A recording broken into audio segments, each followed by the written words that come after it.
शरणागति कृपा निधि दयाल एक अखर हर मन मस्त नानक होत निहाल नानक होत निहाल नानक होत निहाल नानक होत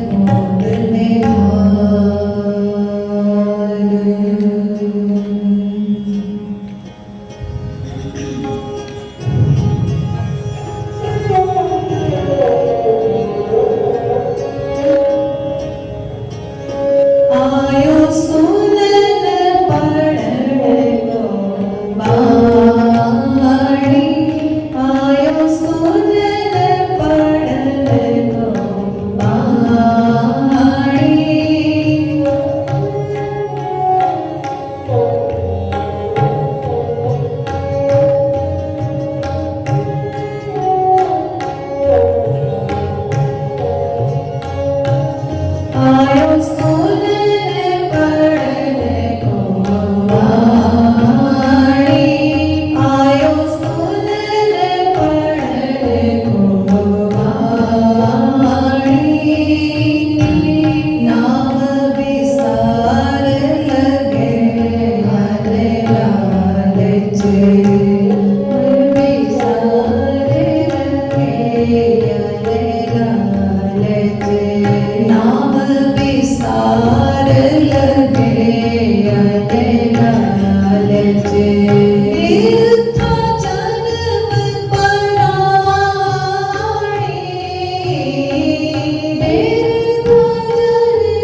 समझिया चेत चेत मन मेरे चेत चेत मन मेरे कथी संतन या कथ कहानी कथी संतन या कथ कहानी कथी संतन अकथ कहानी आयो सुनन पढ़ने को वाणी आयो सुनन पढ़ने को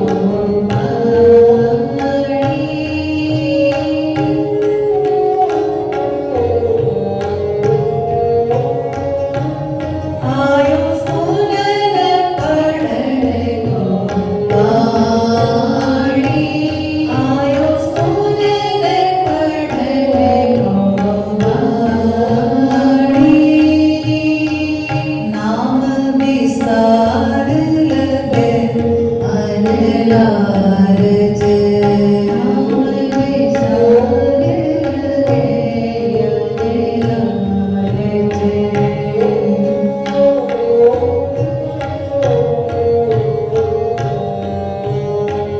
नाम विसार लगे मन लालच बिरथा जन्म पराणी बिरथा जन्म पराणी बिरथा जन्म पराणी आयो सुनन पढ़ने को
तेरे जीवन तुम जानो करवा रहे हो। गुरु पातशाह का हुक्म असी सबना ने कीर्तन रूप विच साझा कीता। सारंग महला पंजवां आयो सुनन पढ़न को बाणी। धन गुरु अर्जन देव जी महाराज का हुक्म कि प्राणी तू सतगुरां दी बाणी सुन पढ़न वास्ते इत्थे आया है, लेकिन तू इस मकसद नूं भुल के करदा नहीं। नाम विसार लगे अनलाज, नाम नूं भुला के होर बेअंत प्रकार दीयां ख्वाहिशां विच रुझिया, लालचां विच परजिया, अनेक प्रकार के लोभ विच तूं परजिया है। याद रखना ऐदा तेरा ये जीवन ये जन्म बिरथा चलिया जाएगा प्राणी। तेरा मकसद तेरा मनोरथ है गुरबाणी सुनना, गुरबाणी पढ़ना। आयो सुनन पढ़न को बाणी। नाम विसार लगे न लालच, बिरथा जन्म पर रहाओ। समझ अचेत चेत मन मेरे, कथी संतना कथ कहानी। ऐ मेरे अचेत मन, ऐ मेरे बेहोश मन, गाफिल मन, जरा समझ। नाले सचेत हो, चेतन हो, होशियार हो जाए मेरे मन।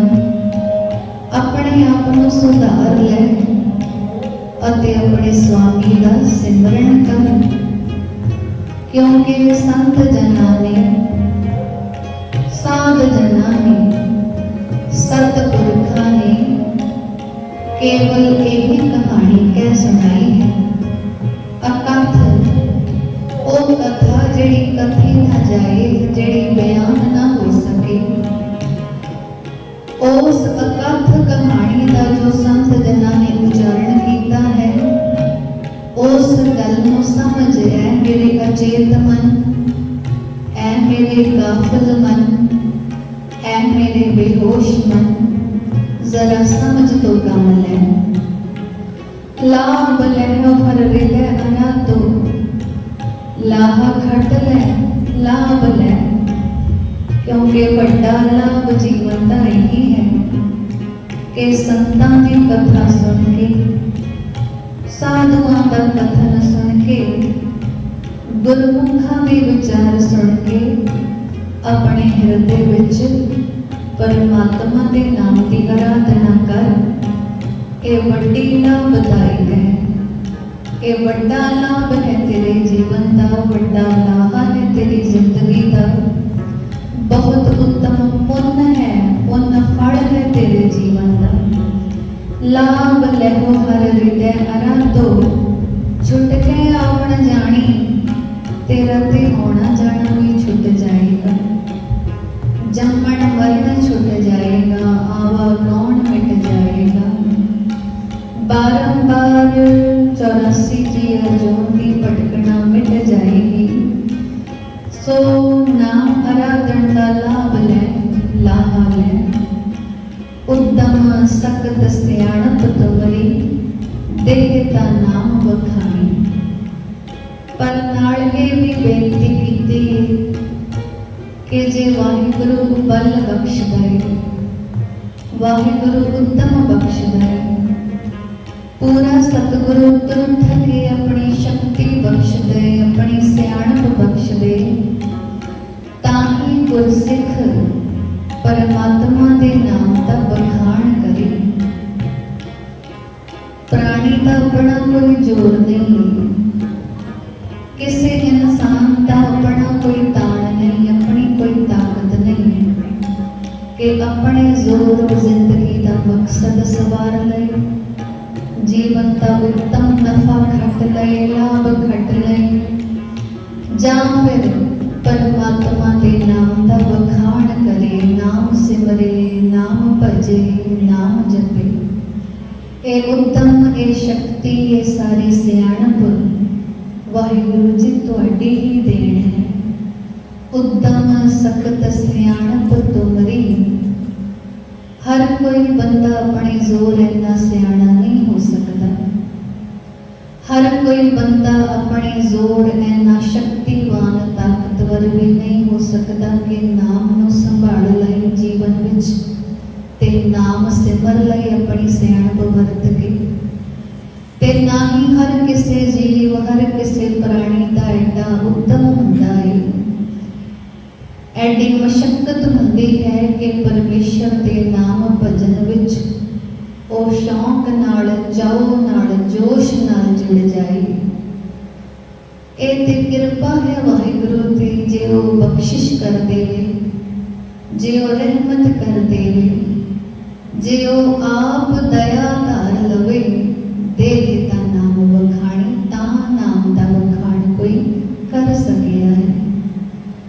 ਇੱਥੇ ਹੀ ਬਸ ਨਹੀਂ, ਜਿਨ੍ਹਾਂ ਨੂੰ ਅਸੀਂ ਭਗਤ ਕਹਿੰਦੇ ਹਾਂ, ਜਿਨ੍ਹਾਂ ਨੂੰ ਅਸੀਂ ਭਗਤੀ ਕਰਨ ਵਾਲੇ ਮੰਨਦੇ ਹਾਂ, ਉਹਨਾਂ ਬਾਰੇ ਵੀ ਸਾਹਿਬਾਂ ਨੇ ਹੁਕਮ ਸੁਣਾਇਆ ਕਿ ਸੇਈ ਭਗਤ ਭਗਤ ਸੇ ਲਾਗੇ, ਨਾਨਕ ਜੋ ਪ੍ਰਭ ਭਾਣੀ।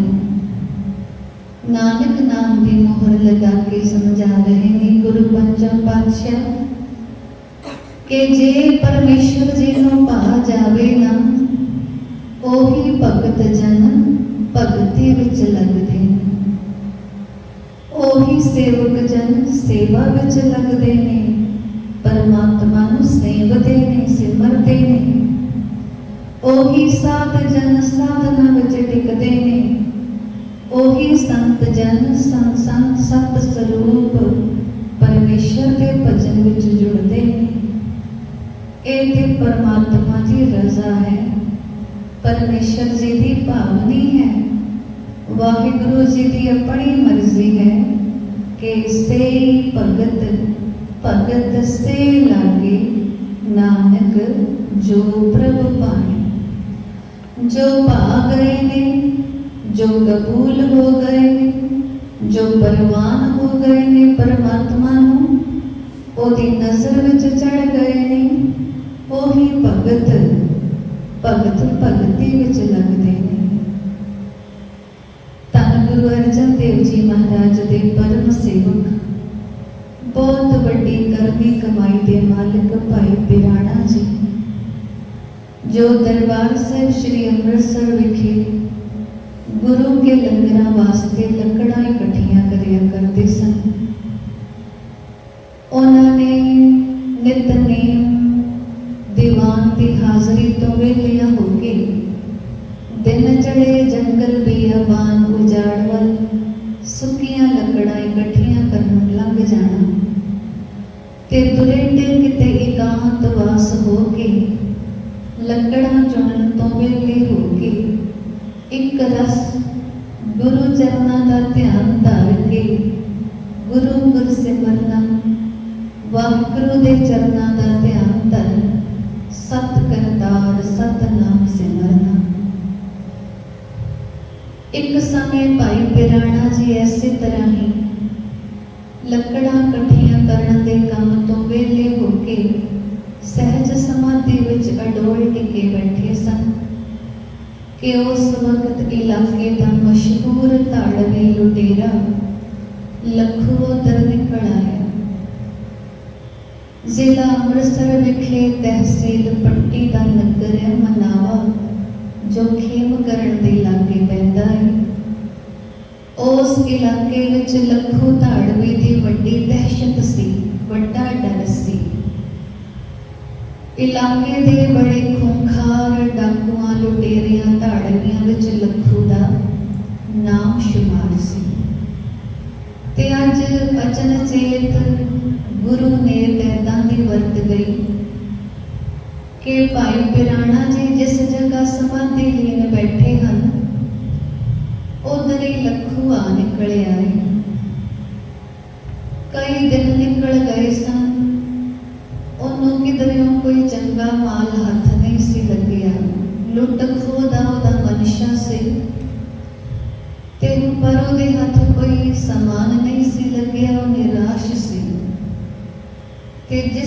जब भाई पिराणा जी ਨੂੰ ਉਹਨੇ ਸਮਾਧੀ ਲੀਨ ਬੈਠਿਆਂ ਦੇਖਿਆ, ਮਨ ਵਿੱਚ ਖਿਆਲ ਆਇਆ ਕਿ ਜਿਹੜੇ ਸਾਧ ਸੰਤ ਫਕੀਰ ਹੁੰਦੇ ਨੇ, ਜੇ ਇਹਨਾਂ ਦੀ ਕੋਈ ਸੁਖਣਾ ਸੁਖ ਲਵੇ ਤਾਂ ਪੂਰੀ ਵੀ ਹੋ ਜਾਇਆ ਕਰਦੀ ਹੈ। ਤੇ ਉਹਨੇ ਭਾਈ ਪਿਰਾਣਾ ਜੀ ਦੀਆਂ ਬੰਦ ਅੱਖਾਂ ਦੌਰਾਨ ਹੀ ਉਹਨਾਂ ਦੇ ਸਾਹਮਣੇ ਝੁਕ ਕੇ ਸੀਸ ਨਿਵਾ ਕੇ ਇੱਕ ਅਜੀਬ ਤਰ੍ਹਾਂ ਦੀ ਅਰਦਾਸ ਕੀਤੀ। ਆਮ ਬੰਦੇ ਲਈ ਏਦਾਂ ਦੀ ਅਰਦਾਸ ਅਜੀਬ ਹੋਏਗੀ, ਨਿਰਾਲੀ ਹੋਏਗੀ, ਪਰ ਚੋਰਾਂ ਲੁਟੇਰਿਆਂ ਡਾਕੂਆਂ ਤੇ ਧਾੜਵੀਆਂ ਲਈ ਇਹ ਆਮ ਅਰਦਾਸ ਸੀ। ਲੱਖੋਂ ਕਹਿਣ ਲੱਗਾ ਕਿ ਭਗਤ ਜੀ, ਕਿੰਨੇ ਚਿਰਾਂ ਤੋਂ ਕੋਈ ਮਾਲ ਨਹੀਂ ਲੁੱਟਿਆ ਗਿਆ, ਕੋਈ ਸਾਜ਼-ਬਾਜ਼ ਨਹੀਂ ਲੁੱਟਿਆ ਗਿਆ। ਜੇ ਅੱਜ ਚੰਗਾ ਮਾਲ ਹੱਥ ਲੱਗ ਜਾਏ ਮੇਰੇ, ਤਾਂ ਮੈਂ ਤੁਹਾਨੂੰ ਆਪਣੇ ਮਾਲ ਵਿੱਚੋਂ ਤੀਜਾ ਹਿੱਸਾ ਭੇਂਟ ਕਰ ਦਿਆਂਗਾ। ਭਾਈ ਪਿਰਾਣਾ ਜੀ ਨੂੰ ਤੇ ਪਤਾ ਹੀ ਕੋਈ ਨਹੀਂ ਕਿ ਉਹਨਾਂ ਦੇ ਸਾਹਮਣੇ ਇੱਕ ਡਾਕੂ ਲੁਟੇਰਾ ਬੈਠਾ ਹੈ ਤੇ ਬੈਠ ਕੇ ਏਦਾਂ ਦੀ ਅਰਦਾਸ ਬੇਨਤੀ ਕਰ ਰਿਹਾ ਹੈ। ਇੱਥੋਂ ਤੱਕ ਕਿ ਸੁਖਣਾ ਸੁਖ ਰਿਹਾ ਹੈ ਭਗਤ ਜੀ ਦੀ ਭਗਤੀ ਦਾ ਵਾਸਤਾ ਪਾ ਕੇ ਕਿ ਰੱਬ ਦੇ ਪਿਆਰ ਵਾਲਿਓ ਸੰਤ ਜਨੋ, ਬੜੇ ਦਿਨਾਂ ਦਾ ਉਡੀਕਵਾਨ ਹਾਂ, ਕੋਈ ਸਾਜ਼-ਬਾਜ਼ ਹੱਥ ਨਹੀਂ ਲੱਗਿਆ, ਕਿਸੇ ਨੂੰ ਲੁੱਟਿਆ ਨਹੀਂ ਗਿਆ, ਕੋਈ ਧਾੜ ਨਹੀਂ ਮਾਰੀ, ਤੇ ਜੇ ਅੱਜ ਚੰਗਾ ਮਾਲ ਮੇਰੇ ਹੱਥ ਲੱਗ ਜਾਏ ਤਾਂ ਮੈਂ ਤੁਹਾਨੂੰ ਆਪਣੇ ਲੁੱਟੇ ਹੋਏ ਮਾਲ ਦਾ ਤੀਜਾ ਹਿੱਸਾ ਭੇਂਟ ਕਰਾਂਗਾ। ਲੋਕਾਂ ਤੋਂ ਸੁਣਿਆ ਹੈ ਕਿ 10ਵਾਂ ਹਿੱਸਾ ਭੇਂਟ ਕਰਿਆ ਕਰਦੇ ਨੇ, ਪਰ ਮੈਂ ਤੁਹਾਨੂੰ ਤੀਜਾ ਹਿੱਸਾ ਭੇਂਟ ਕਰ ਦਿਆ ਕਰਾਂਗਾ। ਪਤਾ ਨਹੀਂ ਕਿੱਦਾਂ ਦਾ ਸਬਬ ਬਣਿਆ ਕਰਨੀ ਕਰਤਾਰ ਦੀ ਭਾਣਾ ਸਤਿਗੁਰਾਂ ਦਾ ਕਿ ਥੋੜੀ ਦੂਰ ਜਾ ਕੇ ਉਸ ਲੱਖੂ ਧਾੜਵੀ ਨੂੰ ਜੰਗਲ ਬੇਲੇ ਵਿੱਚੋਂ ਲੰਘਦੀ ਇੱਕ ਜੰਝ ਟੱਕਰ ਗਈ। ਉਸ ਜੰਝ ਨੂੰ ਰੋਕ ਕੇ ਉਹਨੇ ਸਾਰਾ ਮਾਲ ਸਬਬ ਲੁੱਟ ਲਿਆ। ਜਾਂਝੀਆਂ ਦੇ ਨਾਲ ਜੋ ਬੀਬੀਆਂ ਸਨ ਉਹਨਾਂ ਦੇ ਗਹਿਣੇ ਵੀ ਲੁੱਟ ਲਏ। ਜਾਂਝੀ ਸਾਰੇ ਬੜੇ ਉਦਾਸ ਗਮਗੀਨ ਆਪਣੀ ਹੋਣੀ ਤੇ ਪਛਤਾ ਰਹੇ ਨੇ। ਬੀਬੀਆਂ ਰੋ ਰਹੀਆਂ ਨੇ ਕਿ ਲੁਟੇਰਾ ਆਣ ਪਿਆ, ਡਾਕੂ ਆਣ ਪਿਆ, ਲੁੱਟ ਕੇ ਲੈ ਗਿਆ ਸਾਰਾ ਸਮਾਨ। ਤੇ ਹੁਣ ਲੱਖੂ ਧਾੜਵੀ ਨੂੰ ਇਹ ਝਬਦੇ ਹੀ ਸਾਰਾ ਕੁਝ ਲੱਭ ਗਿਆ ਸੀ। ਕੁਝ ਘੜੀਆਂ ਪਹਿਲੇ ਭਾਈ ਪਿਰਾਣਾ ਜੀ ਦੇ ਅੱਗੇ ਅਰਦਾਸ ਬੇਨਤੀ ਕਰਕੇ ਨਿਕਲਿਆ ਸੀ ਤੇ ਕੁਝ ਘੜੀਆਂ ਬਾਅਦ ਹੀ ਉਹਨੂੰ ਸਾਰਾ ਮਾਲ ਲੁੱਟਣ ਵਾਸਤੇ ਮਿਲ ਗਿਆ। ਬੜਾ ਖੁਸ਼ੀ ਹੈ ਮਨ ਵਿੱਚ, ਸੋਚਦਾ ਹੈ ਕਿ ਉਹਨਾਂ ਬਾਬਿਆਂ ਨੂੰ ਹੁਣ ਤੀਜਾ ਹਿੱਸਾ ਦੇ ਹੀ ਆਵਾਂ, ਕਿਉਂਕਿ ਵਚਨ ਤੇ ਭੁਗਾਉਣਾ ਚਾਹੀਦਾ ਹੈ ਨਾ। ਤੇ ਹੁਣ ਜਦੋਂ ਭਾਈ ਪਿਰਾਣਾ ਜੀ ਦੇ ਸਾਹਮਣੇ ਉਹਨੇ ਮਾਲ ਢੇਰੀ ਕੀਤਾ, ਅਚਨਚਕ ਚੇਤ ਭਾਈ ਪਿਰਾਣਾ ਜੀ ਵੀ ਉਸ ਵਕਤ ਸਮਾਧੀ ਤੋਂ ਉੱਠ ਖੜੇ ਸਨ, ਨਾਮ ਸਿਮਰਨ ਭਜਨ ਬੰਦਗੀ ਤੋਂ ਵਿਹਲੇ ਹੋਏ ਸਨ। ਉਹ ਪੁੱਛਦੇ ਨੇ ਕਿ ਪੁਰਖਾ ਕੌਣ ਹੈ, ਇਹ ਇੰਨਾ ਸਮਾਨ ਮੇਰੇ ਅੱਗੇ ਢੇਰੀ ਕਰ ਰਿਹਾ ਹੈ, ਕਾਰਨ ਕੀ ਹੈ? ਤਾਂ ਲੱਖੂ ਨੇ ਸੱਚੋ ਸੱਚ ਦੱਸ ਦਿੱਤਾ ਕਿ ਭਗਤ ਜੀ, ਮੈਂ ਇਲਾਕੇ ਦਾ ਮਸ਼ਹੂਰ ਧਾੜਵੀ ਹਾਂ, ਡਾਕੂ ਲੁਟੇਰਾ। ਕਈ ਦਿਨਾਂ ਤੋਂ ਚੰਗਾ ਹੱਥ ਨਹੀਂ ਸੀ ਪਿਆ ਮੇਰਾ ਕਿਸੇ ਪਾਸੇ।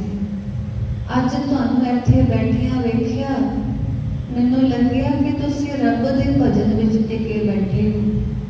ਸੋਚਿਆ ਤੁਹਾਡੇ ਵਰਗੇ ਭਗਤ ਜਨਾਂ ਦੇ ਅੱਗੇ ਅਰਦਾਸ ਕਰ ਲਵਾਂ, ਸੁਖਣਾ ਸੁਖ ਲਵਾਂ। ਸੁਣਿਆ ਹੈ ਕਿ ਰੱਬ ਦੇ ਪਿਆਰਿਆਂ ਅੱਗੇ ਸੁਖੀ ਸੁਖਣਾ ਪੂਰੀ ਵੀ ਹੁੰਦੀ ਹੈ। ਬਸ ਇੰਨੀ ਕੁ ਗੱਲ ਹੈ। ਤੁਹਾਡੇ ਕੋਲ ਸੁਖਣਾ ਸੁਖ ਕੇ ਗਿਆ ਸੀ, ਜਾਂਦਿਆਂ ਹੀ ਮਾਲ ਸਬਬ ਹੱਥ ਲੱਗ ਗਿਆ, ਇੱਕ ਜੰਝ ਲੁੱਟ ਲਈਏ ਤੇ ਤੁਹਾਡਾ ਬਣਦਾ ਹਿੱਸਾ ਤੁਹਾਨੂੰ ਦੇਣਾ ਹੈ।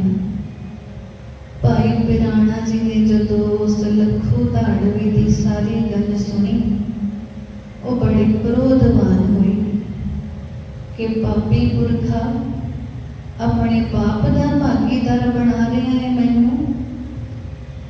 ਮੇਰੇ ਹਜ਼ੂਰ ਤੂੰ ਮੈਨੂੰ ਦੱਸੇ ਬਿਨਾ ਮੇਰੇ ਅਣਜਾਣ ਅਣਜਾਣ ਪਣੇ ਤੇ ਚੱਲਦਿਆਂ ਤੂੰ ਏਦਾਂ ਦੀ ਸੁਖਣਾ ਸੁਖੀ ਲੁੱਟਣ ਦੀ, ਮਜਲੂਮਾਂ ਨੂੰ ਲੁੱਟਣ ਦੀ, ਧਾੜਾ ਮਾਰਨ ਦੀ। ਜੇ ਹੁਣ ਸੁਖਣਾ ਤੇਰੀ ਪੂਰੀ ਹੋਈ ਹੈ ਨਾ, ਤੇਰੇ ਵਿੱਚ ਮੈਂ ਵੀ ਤੇਰੇ ਨਾਲ ਬਰਾਬਰ ਦਾ ਗੁਨਾਹਗਾਰ ਬਣ ਗਿਆ।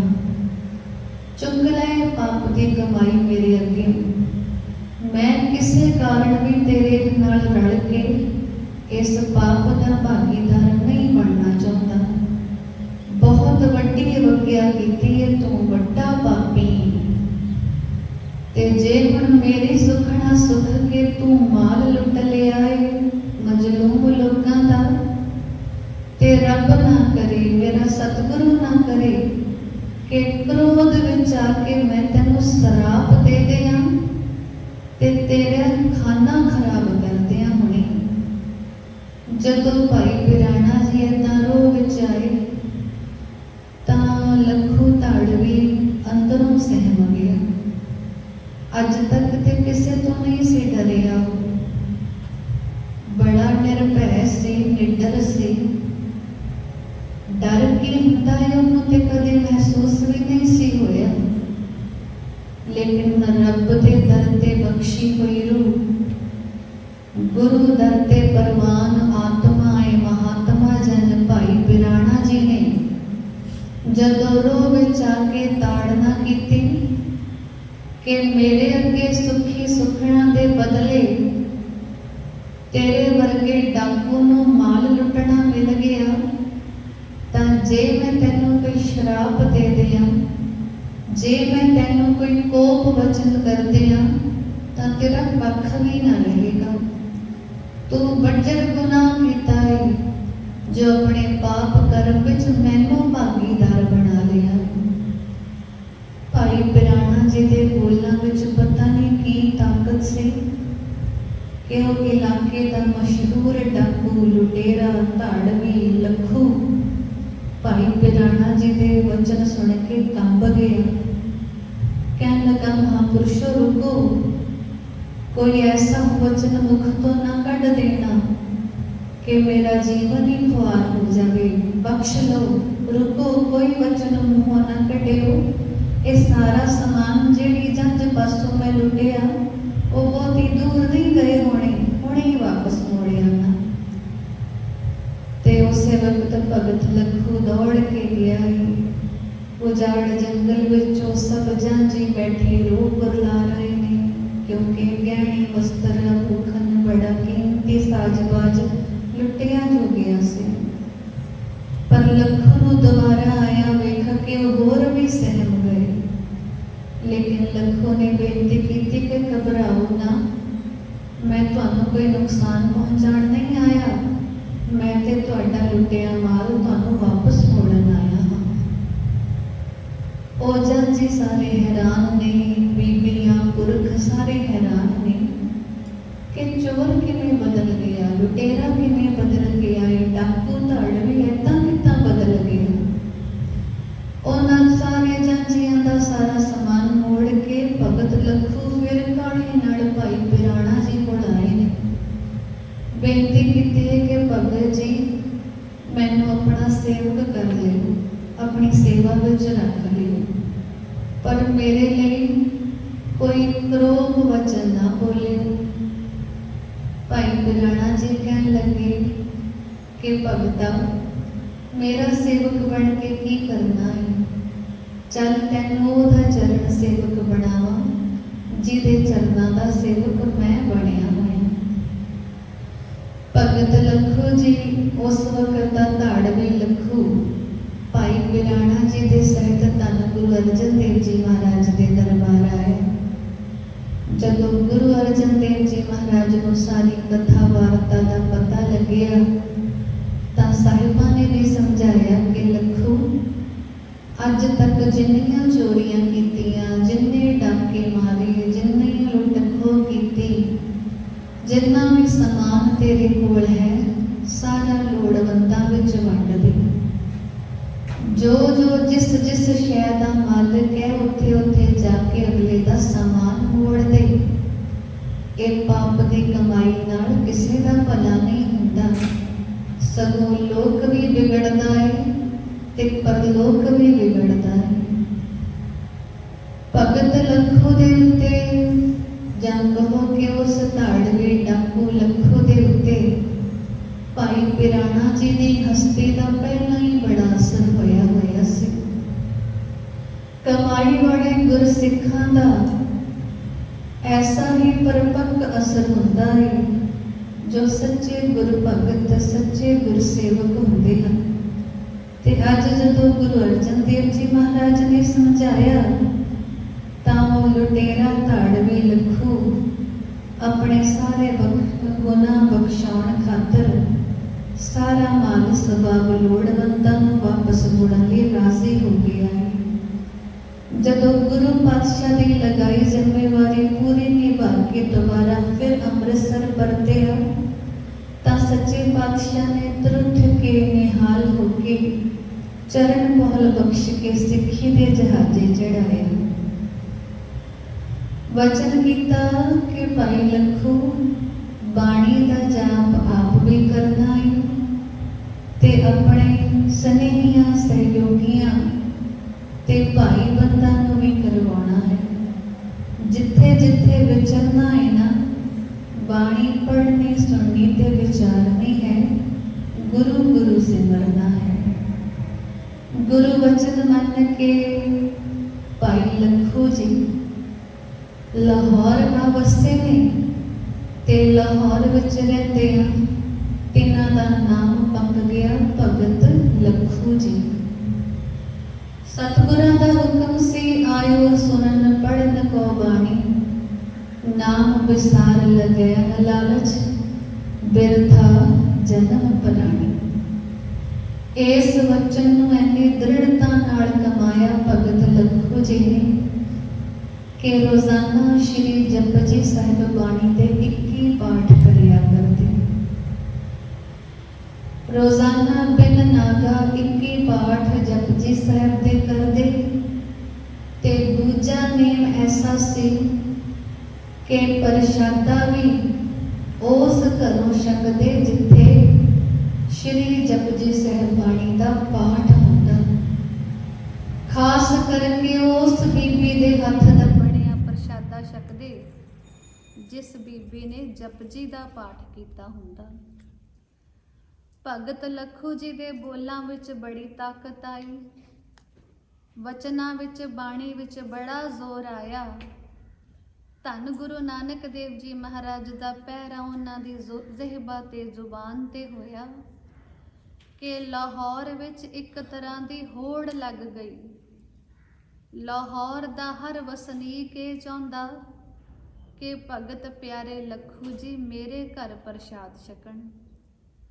ਪਰ ਭਗਤ ਜੀ ਦੀ ਸ਼ਰਤ ਹੁੰਦੀ ਸੀ ਕਿ ਜਿਸ ਬੀਬੀ ਨੇ ਜਪਜੀ ਸਾਹਿਬ ਦਾ ਪਾਠ ਕਰਕੇ ਪ੍ਰਸ਼ਾਦ ਬਣਾਇਆ ਹੈ ਤੇ ਉਸ ਘਰੇ ਰੋਜ਼ਾਨਾ ਨਿਤਨੇਮ ਜਪਜੀ ਦੀ ਬਾਣੀ ਪੜ੍ਹੀ ਜਾਂਦੀ ਹੈ, ਉਸੇ ਘਰੇ ਪ੍ਰਸ਼ਾਦਾ ਛਕਣਾ ਹੈ।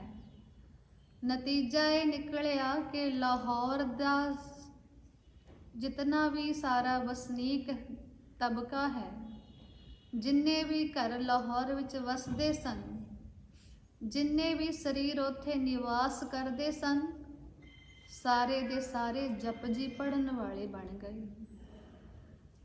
ਬਹੁਤਾਤ ਵਿੱਚ ਬੀਬੀਆਂ ਨੂੰ ਜਪਜੀ ਦੀ ਬਾਣੀ ਕੰਠ ਹੋ ਗਈ, ਸਿਰਫ ਇਸੇ ਕਰਕੇ ਕਿ ਭਗਤ ਜੀ ਸਾਡੇ ਹੱਥ ਦਾ ਪ੍ਰਸ਼ਾਦਾ ਤਾਂ ਛਕਣਗੇ ਜੇ ਅਸੀਂ ਜਪਜੀ ਸਾਹਿਬ ਦੀ ਬਾਣੀ ਦਾ ਪਾਠ ਕੀਤਾ ਹੋਏਗਾ। ਪੂਰੇ ਸ਼ਹਿਰ ਵਿੱਚ ਸਤਿਗੁਰਾਂ ਦੀ ਪਾਵਨ ਬਾਣੀ ਜਪਜੀ ਸਾਹਿਬ ਦਾ ਪ੍ਰਵਾਹ ਚੱਲਿਆ ਤੇ ਭਗਤ ਲੱਖੂ ਜੀ ਨੇ ਆਪਣਾ ਨਿਤਨੇਮ ਨਿਰੰਤਰ ਜਾਰੀ ਰੱਖਿਆ ਹੈ। ਤੇ ਇੱਕ ਸਮਾਂ ਐਸਾ ਵੀ ਆਇਆ ਕਿ ਲਾਹੌਰ ਦੇ ਵਸਨੀਕ ਠਠਿਆਰ ਬਰਾਦਰੀ ਦੇ ਸਿੱਖ ਭਾਈ ਬੁੱਧੂ ਜੀ ਸ਼੍ਰੀ ਅੰਮ੍ਰਿਤਸਰ ਆਏ ਨੇ। ਸਤਿਗੁਰਾਂ ਨੂੰ ਬੇਨਤੀ ਕੀਤੀ ਹੈ ਕਿ ਸਤਿਗੁਰਾਂ ਜੀ ਨਵਾਂ ਕਾਰੋਬਾਰ ਆਰੰਭਿਆ ਹੈ, ਆਵੇ ਲਗਾਏ ਨੇ ਇੱਟਾਂ ਦੇ, ਸੋ ਕਿਰਪਾ ਕਰੋ ਆਵਿਆਂ ਦੀ ਇੱਟ ਪੱਕੀ ਨਿਕਲੇ ਤੇ ਜੋ ਮੇਰਾ ਕਾਰੋਬਾਰ ਹੈ ਉਹ ਚੰਗਾ ਚੱਲੇ। पर सतगुਰਾਂ ने समझाया कि आए हुए गुरसिख अभ्यागत की सेवा करनी है ते प्रेम नाल प्रशादा छकाउणा है। विधि मुताबिक गुरसिखां नूं प्रशादा छकाउणा तां जो हर गुरसिख खुशी खुशी तुहाडे घर तो विदा होवे ते जांदियां तुहानूं असीस दे के जावे। गुरु के सिखां की सेवा प्यार सहित करनी है। गुरु आज्ञा पाके भाई बुद्धू जी दे लाहौर आ गए ने। समा विचार के उन्होंने अपने गृह गुरु के लंगरां दा सद्दा दिता। सारे लाहौर विच भी होका फिरिया कि भाई बुद्धू जी ने प्रसाद तैयार किया है, सब अभ्यागत आके प्रसादा छकण। गुरु साहब का हुक्म सी कि कोई भी सेवक सिख नाराज होके ना जाए, सारियां नूं खुशी खुशी प्रसादा छका के विदा करना है तां जो जाते हुए गुरु के सिख असीस दे के जावन। इधर प्रसाद पानी वरताया जा रहा है, लंगर वरताया जा रहा है। लाहौर के वसनीक लंगर प्रसाद छक छक के वापस परती जा रहे हैं। उधर जिस वक्त लंगर मस्ताने हुए उस वक्त भाई बुद्धू दे बूहे ते भगत लखू जी आण खड़े।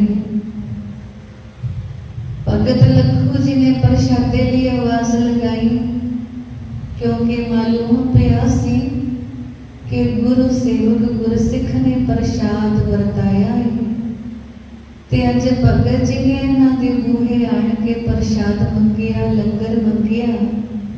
तद भाई बुद्धू जी ने आख्या कि प्रसाद वरताउण दा वेला ते बीत चुकिया है, लंगर छकाउण दा समा ते निकल गया है, तुसीं पहले क्यों नहीं आए। सादे सुभाव भाई भगत लखू जी ने बार बार बेनती की ते बार बार ही भाई बुद्धू जी ने यह जवाब दिता कि हुण लंगर नहीं मिलना, हुण प्रसादा नहीं मिलना। अणजाने विचों वचन भी भुल गए कि किसी भी गुरु प्यार वाले सिख नूं खाली नहीं मोड़ना, खुशी खुशी घरों तोरना है प्रसाद छका के। इधर हुण वेला सी कि सरबत संगतां जो लंगर प्रसाद छक बैठियां ने उन्होंने भाई बुद्धू जी दे आवियां दे पक्के होने लई अरदास जो करनी सी, क्योंकि नवें कारोबार दी सफलता दी अरदास सी। एक पासे ते प्यार वालियां संगतां भाई बुद्धू जी दे सफल कारोबार की अरदास करन लगियां ने, पर दूजे पासे बूहे तो बाहर खड़ोते भगत लखू जी महान नाम बाणी दे रसिक भगत, जपजी साहब बाणी दे 21 पाठ रोजाना करने वाले, जिन्हां दी रसना ते आप गुरु नानक दा पैरा ओ सुते से बोल गए कि बुद्धू दा आवा कच्चा रहेगा। अंदर बैठियां संगतां अरदास बेनती कर रही ने कि भाई बुद्धू दा आवा पक्का होवे, पर बाहर बैठे भगत लखू जी कह रहे हैं कि भाई बुद्धू दा आवा कच्चा रहेगा। मसला खड़ा होया, दोवें गुरसिख ने, गुरु दे प्यार वाले ने, गुरु दी आज्ञा मन के जीवन जीने वाले ने। ये सवाल धन गुरु अर्जन देव जी महाराज दे हजूर भी पहुंचिया। भाई बुद्धू जी बड़े फिक्रमंद ने कि सच्चे पातशाह कर्जा सिर चढ़ जाएगा, मसा मसा ते कारोबार अरंभ आए, मेरा ते मूल भी वापस नहीं मुड़ना। दादा जी की बनेगा मेरा? मैं ते बड़े प्यार नाल प्रसादा तैयार करके छकाया सी। सतगुरु जी तुहाडा वचन सी कि मेरे आगे पक्के रहणगे। तां गुरु पातशाह सहज सुभाए बोले कि भाई वचन तेरे भगत लखू दा ही पूरा निभेगा, आवा तां हुण कच्चा ही रहेगा। पर सतगुरु दोवां की लाज रखते ने ते कच्चियां इट्टां भी पक्कियां दे भाल विकणगियां तेरियां। सतगुरां दा वचन अटल होया बरसातां आईयां, मोड़े धारवी दौरान लाहौर ते संभण बुर्ज की कंध ढठ गई। तां उस वक्त मुगल एहलकारां ने भाई बुद्धू दे आवे तक पहुंच कीती ते कच्चियां इट्टां भी पक्कियां ते पा ले गए। चंगा मुनाफा होया भाई बुद्धू जी नूं ते गुरु दर ते कीती अरदास भी सफल हुई। लेकिन सतगुरां ने अपने प्यारे भगत लखू जी तिन्हां दे वचनां नूं भी अकारथ नहीं जान दिता, निश्चल नहीं जान दिता। ए ओही भगत लखू जी सन जो कदे खेमकरण परगणे दे ਵੱਡੇ ਲੁਟੇਰੇ ਡਾਕੂ ਧਾੜਵੀ ਚੋਰ ਮੰਨੇ ਜਾਂਦੇ ਸਨ, ਜਿਨ੍ਹਾਂ ਦੇ ਨਾਮ ਦੀ ਦਹਿਸ਼ਤ ਪੂਰੇ ਇਲਾਕੇ ਵਿੱਚ ਸੀ। ਲੋਕ ਡਰਿਆ ਕਰਦੇ ਸਨ। ਪਰ ਭਾਈ ਪਿਰਾਣਾ ਜੀ ਨਾਮ ਬਾਣੀ ਦੇ ਰਸੀਏ ਮਹਾਂਪੁਰਖਾਂ ਦਾ ਸੰਗ ਪਾ ਕੇ ਇਹ ਵੀ ਗੁਰੂ ਦੇ ਜਹਾਜ਼ੇ ਚੜੇ, ਗੁਰ ਸ਼ਬਦ ਦੀ ਕਮਾਈ ਕਰਨ ਵਾਲੇ ਬਣੇ। ਬਾਣੀ ਦੇ ਐਸੇ ਨਿਤਨੇਮੀ ਹੋਏ कि जन्म मरण भी सफला करा गए, लोक परलोक भी सुहेला बना गए ते सगों अध तो वध लाहौर नूं भी जपजी साहिब बाणी दे पाठ पठण दी चेतक लगा गए। उस वक्त एक खास गल मशहूर सी कि लाहौर विच घर घर विच जपजी दा पाठ हुंदा सी, गुरु दी बाणी दा पाठ हुंदा सी। क्योंकि पता होता सी कि भगत प्यारे लखू जी किसी दे भी बूहे ते आके प्रशादा छकणगे, पर प्रशाद छकण तो पहले उन्हां दी शर्त हुंदी सी कि प्रशादा उन्हां हत्थां दा छकणा है जो बीबी जो सुआणी जपजी दा पाठ करे, ते प्रशादा छकणा भी उस घरे है जिथे गुरु बाबा जी दी बाणी जपजी दा जाप होवे, जपजी दा पाठ होवे। सो गुरु वचनां नूं मन चित धारदे हां, जीवन विच अमली तौर ते कमाउंदे हां। भगत लखू जहे महापुरख, भगत बुद्धू जहे गुरसिख ते भाई पिराणा जी वर्गे महान गुरमुख गुरु दर कबूल होए, गुरु दर प्रवान होए। अज इस पावन वचन आसरे सतगुरु भी यही समझाते कि जे भा जावे ना तां उद्दम भी सतगुरु आपे बख्श देंदे, शक्ति भी सतगुरु आपे बख्शते ने, सियाणप भी सतगुरु सारी आपे ही बख्शते ने। तान के कोई नाम लेवा गुरु दी बाणी दा जाप करदा है, अपना जन्म सफला बनाता है। आयो सुनन पढ़न को बाणी, नाम विसार लगे लालच बिरथा जन्म पराणी। जे नाम नू भुला के होर लालचां विच परचे ताए प्राणी ए जन्म बिरथा जाएगा। भगत लखू ने यही गल समझ लई सी, सगों डाकू तो फिर भगत होनी पड़ी। सानू भी समझाया कि समझ अचेत चेत मन मेरे, कथी संत न कथ कहानी, लाभ लिखो हर वेदे भरा तो छुट गए आवड़ जानी। उद्दम सकत सियाणप तुमरी, देता नाम बखानी, से भगत भगत से लागे, नानक जो प्रभ पाणी। किरपा होवे सतगुरां दी, इह संपूर्ण शब्द दा भाव साडे हिरदे घर वस जाए, सानू भी अपना जीवन मकसद समझ आए, सतसंग विच आउणे दा मकसद पता लग जाए, मनोरथ दा पता लग जाए कि असीं की करना है, करना की है, कमाउणा की है, निभाउणा की है ते अंत हासिल प्राप्ति की करनी है। आयो सुनन पढ़न करवानी, आओ श्रवण करिए गुरु मुख।